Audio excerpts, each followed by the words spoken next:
Yo, kumusta kayo mga katormo? And for today's video, may isa nga pala tayong followers na nag-request, si Sir Rojas Bernardo Mar. Lubak review ka naman sa Caloocan, ha. Kaya eto at nandito tayo ngayon sa North Caloocan. Niready ko na talaga ang mga itlog ko dito kasi alam ko mapapalaban ito.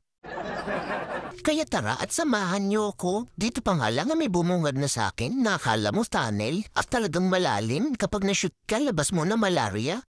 Nagawan ko na nga pala dati ng review ito kaso may nag-request kaya ginawan ko ng part 2. Pero marami din naman dito ang nagbago. Yung iba kong dinaanan bago makarating dito ay ayos na. Ito lang talaga yung part na ang itlog nyo ay mapapalaban. At eto may sumunod na naman, malalim din yan. Kaya sa gilid ka lang dumaan. At pagdating nyo dito sa may bandang unahan, dito kayo dumaan sa may gasolinahan. Shoutout nga pala sa Refill Gasoline Station. Baka naman. At dito naman mga katurmo ay medyo napatigil ako. Paano ba naman talagang malalim itong nakita ko? Kaya medyo kinabahan ang itlog ko. Aboy mag-ingat kayo dyan. Siguraduhin nyo yung gulong nyo ay sa gilid nyo idadaan ng dahan-dahan. At saka ito pa mga katormo, marami talaga dito niyan. Kaya mag-ingat kayo lalo na kung baguhan kang dadaan dito. Dagdag mo pa yung matataas na hover na to. Minsan kapag bus yung katabi mo, no choice ka kundi daanan yan. Ito pa yung isa. At dito, ingat ka, baka madulas ka. Lalo na kung umuulan, madulas yung bakal na yan. Medyo nakakakabarindaanan. Paano ba naman may tunog pa yan?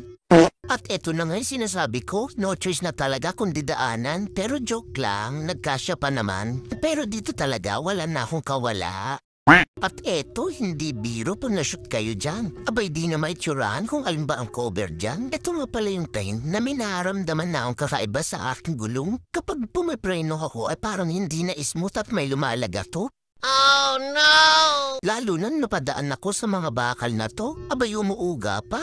Kaya naisipan kong bumalik na. Dito sa may banda unahan ay nakakita na ako ng U-turn. Kailangan ko naman ngayong hanapin ay motorcycle shop para mapacheck ko kung ano ba yung maingay sa aking harap. At dito na nga ako napadpad sa may Quirino Highway papuntang SM Purview. At dito nga lang sa may bandang unahan ay may nakita na ako kaya nagmadali na akong pumunta. Nag-U-turn na ako dito sa may bandang unahan. At dito na nga tayo nagpagawa sa TSMC Moto Shop. At nung aking pina-check up ay ayun na nga't sirado ang bearing ko sa harap. Kaya akin na nga pinabaklas. At least hindi itlog ko ang nasira sa lubak. At habang binabaklas nga ni kuya ay tingnan ko na rin yung loob ng motor shop. At ito ang bumungad sa akin mga katormo. Abay napakasolid pala ng mga tinitinda dito. Meron lang naman silang pang malakasang mga tambucho.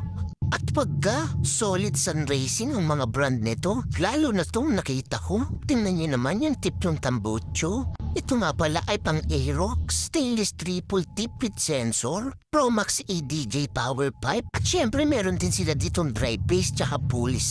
Meron ding torque drive set, pambit FI, bell, meron din brake shoe. Kaya saktong-sakto sa'yo to kung mahilig ka mag-upgrade lang motor mo. Aba hindi mo na kailangan lumayo. Dito lang to along Quirino Highway paglagpas ng SM Fairview. At pwede rin nga pala kayo maging queer sa kanila through online. Eto nga pala yung Facebook page nila. Paki-follow nyo na rin para lagi kayong updated. At eto tingnan nyo, meron din silang mga bola at solid sun racing din ang brand.